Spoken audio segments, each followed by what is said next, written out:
This is the New York City FC Pregame Live. Tonight, New York City return to the five boroughs to host Toronto FC. And now, here are your hosts, Glenn Crooks and Matty Lawrence.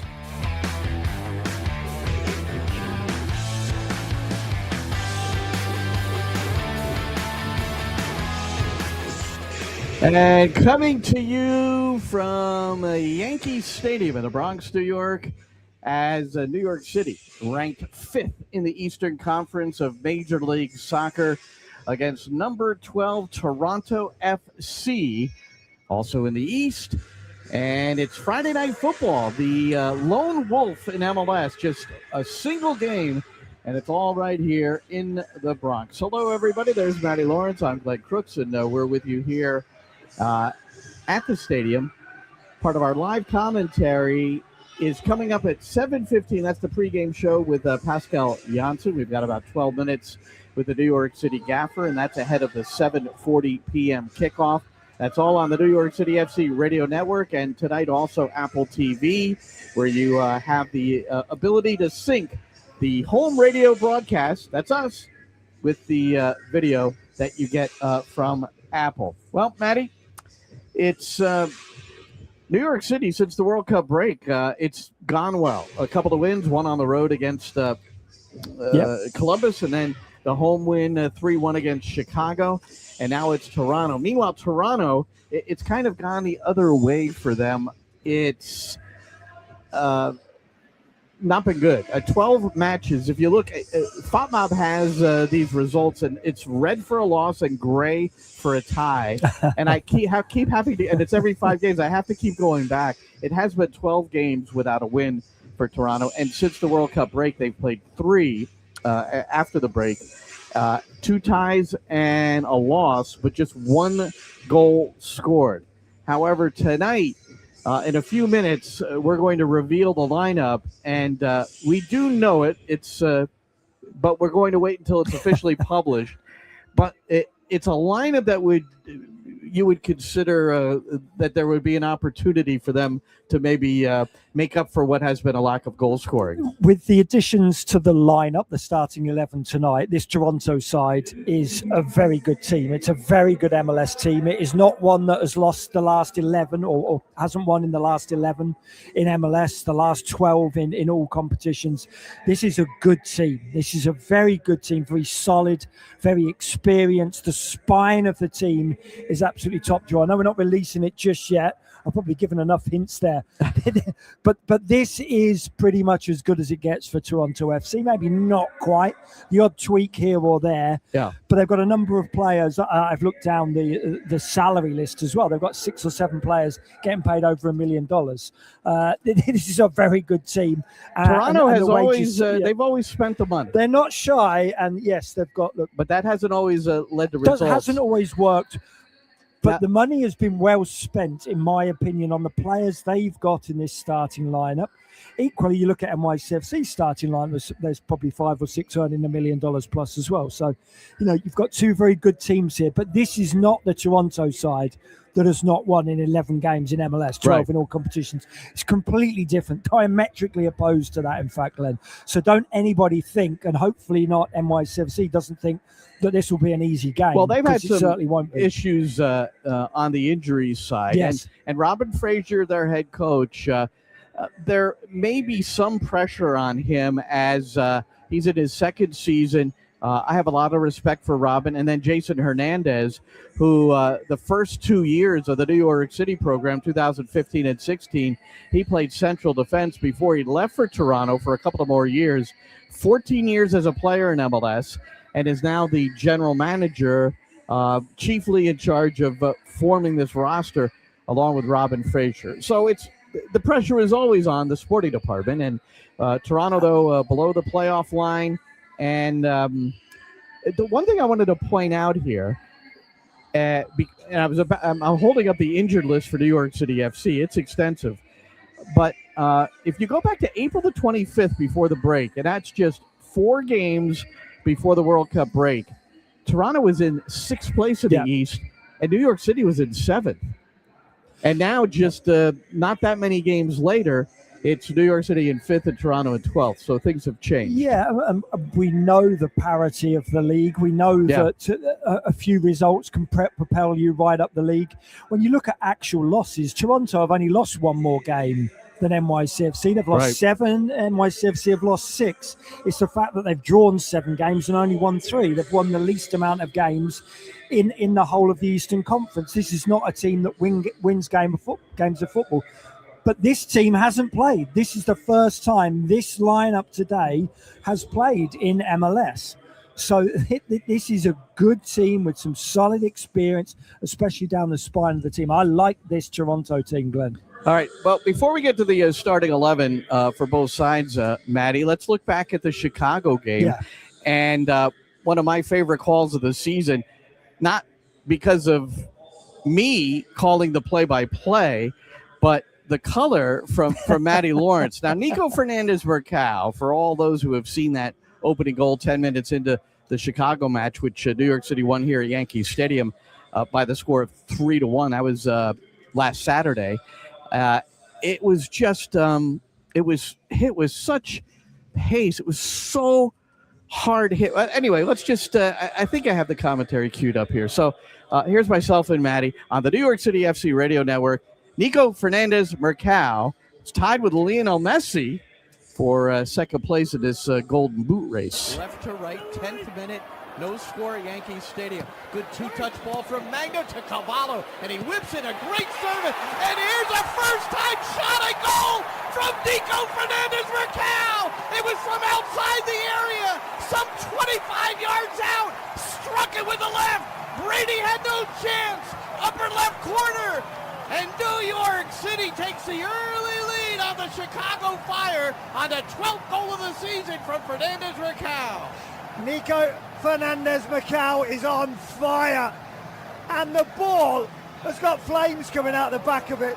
Chris Brady has not moved a muscle. I mean, he has not moved the muscle. The ball is past him and into the back of the goal before he can move. It's a terrible clearance from Jack Elliott. And you do not want to lay the ball down right into the path of Fernandez-Mercado. We talk about pass appreciation, Glenn. And it was absolutely perfect from Elliott into the path of Fernandez-Mercado. And boy, did he dispatch it. One of the great layoffs in the history of the game by Jack Elliott inadvertently, but you described it so well. He's facing the opposite sideline and just safety and clearance, but he made a decision. It didn't work out, and who's to think that Fernandez-Mercado is going to strike it like that? But wonderful commentary, Matty. Really enjoyed it. And look, it's the first goal of the game. Yeah. When you score the first goal of the game, New York City's undefeated when they score first, 7 wins and a couple of ties. But that's to be expected. If you look at the MLS all season long, over 90% of the games are either won or tied by the team that gets the first goal. Yeah, the first goal is all important, let alone if it's scored like that as well. I think that just deflated Toronto, didn't it? As you say, this was a clearance from their skipper. It was one of their better players, and he just lays it into the path of Nico Fernandez-Mercado. The midfielder does him no favours. I'm not sure who it was on the edge of the penalty area. He kind of shies away from it. And Fernandez-Mercado does what we know he can do. I've said it to you, Glenn. You know, I played 4 years of Division 1 athletics over here at US University, 16, 17 seasons of professional football back in England. And I only know one other person who strikes the ball as well as him, and that is Stephen Reed, who played for Millwall, Blackburn, West Brom, and also for the Republic of Ireland. I appreciate you sending me the clip, and I don't have it to share. But Stephen Reed, and it was what match was that? That was Millwall against Oldham Millwall. when we secured promotion from the third tier to the equivalent of the championship. I asked Pascal Janssen also, had he, being in the technical area, whether it was his team or the opponent, had he ever seen anything like that? And he said, I put it in my top 5. But what he put as the number 1 that he has seen or noticed in a situation like that, he said that's as frozen a goalkeeper as he's ever seen, Chris Brady. But I mean, he was a statue. Yeah, he absolutely was. Jack Elliott is in his way a little bit, But even still, even if he had a full line of sight, he wouldn't have been able to dive. The ball would have been past him anyway. It's a terrific strike. And as you said, Glenn, that just sets the tone of the game as well. And so far, so good after the World Cup break. Small sample size, but this will be a real test today. Yeah, and this is NYCFC Pregame Live. An hour before kickoff, before every game, home or away, we will present our thoughts and give you the starting 11, which we're going to expose in just a moment on both sides. And clips, as you have seen. And so we like to share a lot of different things, which we also do on a show called Coffee Break. It's Coffee Break Live. We're going to do it live this week on Tuesday instead of Monday. And the reason being is that I'll be in the New York City offices tomorrow to talk to CEO President Brad Sims. Not tomorrow, Monday. Oh, yeah. I keep thinking today's, but that wouldn't work either. What is today? It's Friday. So on Monday, we normally do Coffee Break Live on Monday at 11. We're doing it Tuesday at 11 next week because Brad Sims on Monday in the New York City offices, Todd Donovan, the sporting director, and also a chance to sit down with Benny Traore, who gets the start tonight at left wing. All right, let's do it. Here's the New York City lineup. And, Matty, the change is Malachi Jones down and Benny Traore in. That means we would assume Tyler Magno will be the striker at the start again. And I think your comment, he hadn't started a game for New York City since 2023. So it's a start that was very important for him, the way you looked at it, because we haven't seen him in that role before. He's been more in a reserve role, but he showed well against Chicago. I said it. I hadn't been able to remember a start from Tyler Magno where I had been impressed for a large period of time, for 70, 80 minutes of the game. But he shoved the words back down my throat because last week's game, I thought he was very, very good throughout the game. But as he should be, he's a very good player. He gets paid an awful lot of money. He should be able to lead the line and do a good job for the majority of the game, as he did. But that's just one game, Glenn. We now need to see that he can do it consistently, continuously, not just over a few games, but through a majority of games. And Traore, I think he's said to all and sundry, or maybe he's been told to say that he's coming in as a centre forward. But it's not worked for him as a centre forward yet. Again, a small sample size. It's hard to get used to a different style of play, a different league, different physicality. When you're playing in the middle of the pitch, you've got someone behind you, someone on your toes as well. Get him out on the left wing, get his back to the touchline so he can have nobody behind him. He's facing the whole game. Get him the ball, get the ball in behind defenders as well, get him running at it. Because he is a dangerous player. We've seen that. But it's going to take him a little bit of time, and he's certainly not accustomed to the pace or the physicality of MLS just yet. This is going to be his third game, his second start. He's only played 76 minutes. His starting assignment, which was at Columbus, he lasted about 55. Yeah. He was gassed maybe at the half-hour mark. Yeah, about that, Yeah, and he came back out in the second half, and it just didn't work for him.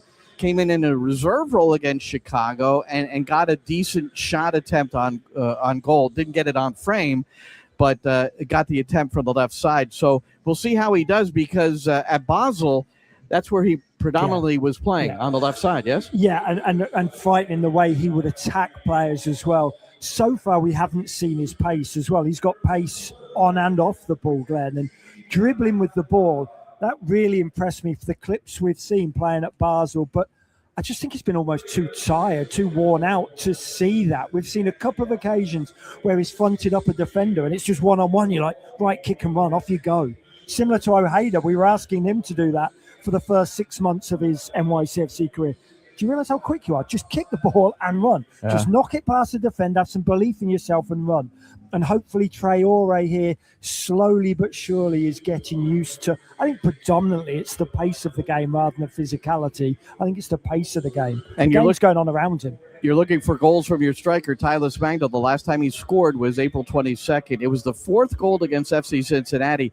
That was one of the down moments for New York City because since he scores 2 goals to make it 4-4 late in the game, and that's the last time Magno scored. He's got a couple of goals and a couple of assists, and the one assist to Ojeda for the game winner against Columbus was absolutely sensational. Okay, now on the Toronto side, and Matty alluded to a lineup that's a little bit more proper, and there might be greater expectations.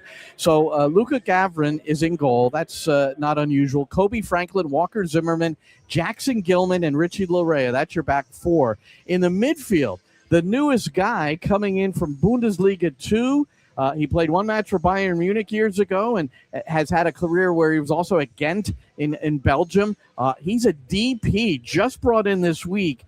Nicholas Dorsch, he's 28 years old. He's a German and is noted to have quite an engine in the midfield. So we're going to get a close-up look at him tonight with Jonathan Osorio and Jordi Mihailovic also in the midfield. And then a front three of Teo Corbinu, Josh Sargent, and Daniel Shallowy, who's the leading scorer, 4 goals, 5 assists. The thing here is that Sargent and Mihailovic, this will be the first time they've started together. Yeah. They've played a total of 33 minutes together here in 2026. And certainly those two combined were the expectations were far greater. So you've got the new DP, those two guys in. So this game becomes more of a challenge. You could say, well, they've gone winless in 12, Matty. They haven't won in the last 6 games against New York City FC, including New York City 5 wins in a row in this series. But it does look different. This is a very good team. Whether it gels tonight remains to be seen. But looking at the players, you've got Josh Sargent earning $5 million up front. In behind him at number 10, Mihailovic earning virtually $3 million a year. You've got Nicholas Dorsch, we don't know what he's earning yet, but he's played 7 years in the Bundesliga. You're right. He's a Bundesliga player too coming here because Heidenheim got relegated last year. Right. But before that, he was with Augsburg as well, played 5 years in the Bundesliga. It's a real deal. You do not fluke playing in the Bundesliga for 7 seasons. Right. From the age of 21 to 28, pretty much his best years with some more good years to come. He's played in the Bundesliga. It's interesting, too. He's got 39 caps for their youth national teams, as high as the U21s, but has never capped with the senior team. It just brings to mind these top players from certain countries. We see Brazilians and Argentinians come through all the time, and they don't get a sniff with the senior team because of the depth of talent in those countries. Absolutely. One of the best at under 15, under 16, under 17. Then sometimes you get caught up by other people, and there's just such a dearth of talent as well, such a wealth of talent. This guy's good. Dorsch is good. You know that because he's played for 7 years in the Bundesliga, playing 30, 40 games a season for the team as a whole, not just in the Bundesliga. I know that's only 34 games, but he's been there. And he seems like he's a German. He's German, but I mean that Germanic player, good engine, physical, keeps things simple, and he will distribute the ball to the quality players around him. Osorio, Mihailovic, Josh Sargent. I'm really looking forward to seeing him. But as we know as well, it's his first start. Will he be able to get used to, firstly, playing at a baseball stadium, playing in a new league, a new language? Let's see how he does. But something tells me that he's going to be just fine there at the age of 28 as well. He's not a young player. He's somebody who's learned his way in the game, and he knows how it's played. And it doesn't matter which country it's played in. Still the same ball, same game, still the same ball. Now, we talked about injuries earlier, Matty, and let's just review the New York City injured list. It starts with Alonso Martinez, and the earliest we could anticipate he would be back is sometime in mid to late August. But that might be stretching it as well. That'll be over 8 months in surgery. Drew Baera is done for the year with an ACL. Kevin O'Toole. Now, the word on O'Toole is that Pascal Janssen was very hopeful that O'Toole would begin training in full with the squad coming up this week. So we'll see. After this game, it's 3 Leagues Cup games before New York City resumes with Philadelphia after these 3 group games in Leagues Cup, which begins next Thursday at Sports Illustrated Stadium against Santos Laguna. August the 6th. Big day, Matty. August 6th, as you know. Yeah. Keep my birthday gift under $50, or I'll be embarrassed. Okay. 50 cents. Thank you. That'd be good too. Keaton Parks is out with a groin still. Hopefully, according to Pascal Janssen, he'll start training in full at the end of next week. So we'll see how that goes. Raul Gustavo could be up to 3 weeks away still. Aiden O'Neill is in that 4 to 6 week coming out of ankle surgery. Kai Truin, who had a fractured ankle, these two Australian internationals at the World Cup came back and had surgery on their ankles. Truin is out indefinitely, but he said personally that he hopes to be back in October, which is very late into the season. Yeah. Maxi Morales done for the year. He's recovering.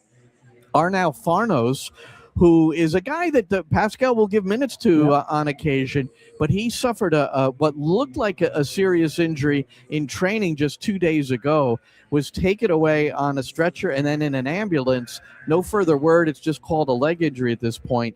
And then the fourth keeper, Mac Learned, is on the injured list as well. I mean, that... Well, there's a lot of pillow talk. That just took about 3 minutes. There's a lot of pillow talk going on in the treatment room, that's for certain. Yeah. There's a lot of people on the bench with their feet up on pillows, with their head resting on pillows, whatever it is. It's a real shame. There's 3 ACL injuries as well. Yeah.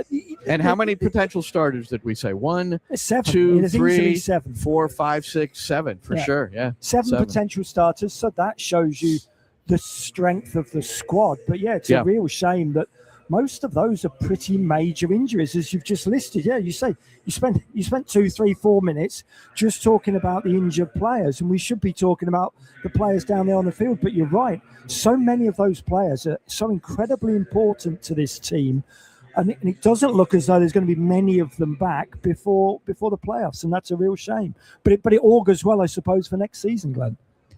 Looking in the binoculars, and it is Matt Freese warming up on the opposite end. So those little beings that you could see here on your screen here on the picture of the Yankee Stadium turf, where on Wednesday it was Liverpool-Wrexham, and guess who was there?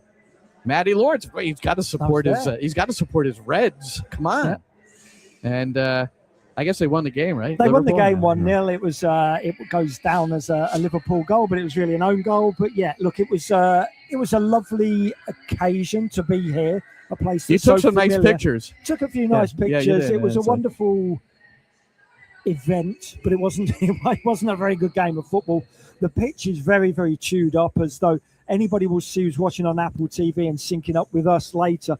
They will see that, especially the far side over by the dugouts, which is where I was sat for the game, the Liverpool game. It's really, really beaten up. We've been told that the 4 nights of the Jay-Z concert, back to back, have done that. And the pitch looks in really, really That's bad one of the nick. questions I have for Brad Sims when we get a chance to sit down with him on Monday is they've discussed having concerts here. I'm wondering what the preparation is to prevent the field from getting torn up. Maybe it's a particular time of year. I understand that. But you have these long breaks sometimes. And look, when you have a stadium like that, part of the deal is you've got to recoup your Brad money. Sims is a businessman, and you're trying to you're trying to come back with some cash. Absolutely. This is a privately funded stadium. Right. I've got no problem with recouping the money, but what I would have a problem with is if Jay-Z played on the pitch for four nights, like a week before the game's going to be played, because you can say whatever you want about putting things down and putting boards down. You're going to ruin the field. It's obvious. This is Yankee Stadium. The Yankees have got more than enough money to protect the field and the outfield. Isn't Jay-Z older, though? He doesn't move around as much, does he? I mean, no, but all the fans do. The fans are the ones who are technically on the pitch. Okay. And the big brown areas you can see is either where the stage has been set up, and obviously that's a huge weight. It doesn't matter what you put down underneath boards or whatever. You can see right where it was, too, over on your side where you were sitting. It was bad. But yes, I understand capitalism. I understand needed to make the money, but you just don't want it too close to games, because first and foremost, please, it's a football pitch, and then it's an entertainment arena. I'm with you. But yes, no, I'm not saying you. Before we go, Pascal Janssen, I sat with him. The pregame show with Pascal, does an exclusive one-on-one before every game. That'll air at 7:15 on our radio network, nycfc.com/radio, or if you have the NYCFC app or the TuneIn app. Now, if you have the Apple TV app, watching the game on Apple, when we're at home here, Yankee Stadium or Citi Field or Sports Illustrated Stadium for the Leagues Cup matches, there's a drop-down feature where you can listen to the hometown radio broadcast. Which is mandatory. That's mandatory, as Matty always says. Luigi, though, there's a new man on the block. Yep. Big kid, 20 years old, Brazilian striker. So what do you think, Pascal Janssen? The first thing I notice is he's a big dude, and he looks facially much older than 20 years old. Now, we know he's still only 20, and you have to treat him like a 20-year-old, but tell us a little bit about that. Well, you have to treat him like he's an adult player. He's 20 years of age, but he gives us a different profile in the middle of the park, playing as a central striker. Obviously, we have several profiles. We're still working hard on the return of Alonso, but that will take a while. We brought in Benny Traore, who's the hybrid attacker, can play in left and can play in the middle. We still have Thales also, who's fortunately healthy again and can help the team. And Luigi is a different profile. He can play with his back to the goal, making sure he's also on the move, making the channel runs. But you can link up with him, and he has the potential of scoring a lot of goals in and around the box also. So he's a clean finisher. But also, like I mentioned to you guys many times since we started to work together, we're trying to build the most competitive roster that we can. With all the tools that we have. So with the amount of games that we have scheduled, the different profiles, it makes us hopefully that team that will be unplayable in the future. And can you tell us about his air game? Because I think the one thing that you has been lacking among the forward line, we see Andres Pereira get forward and get the headed goals, but and Fernandez Mercado got a fantastic headed goal this season. But generally speaking, not great in the air in front of goal. Does he offer that?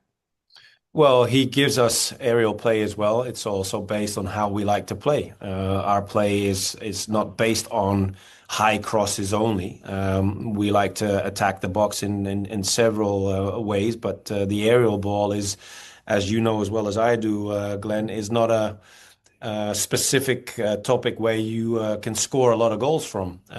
True. But I kid you not, if you look at Traore's goals, also in the past with his previous clubs, even though he's not that tall, he's made a couple of headers as well.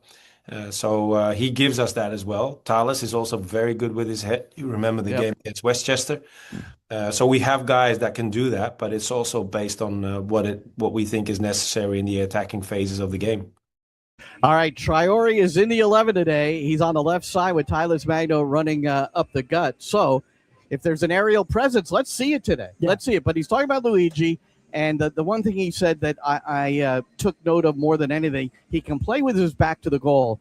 And New York City has, over the years, rarely had that sort of a center forward. Yeah, Castellanos learned to do it a little bit, but but he was more of a flick on, send it in a flick on. You know? So you're right.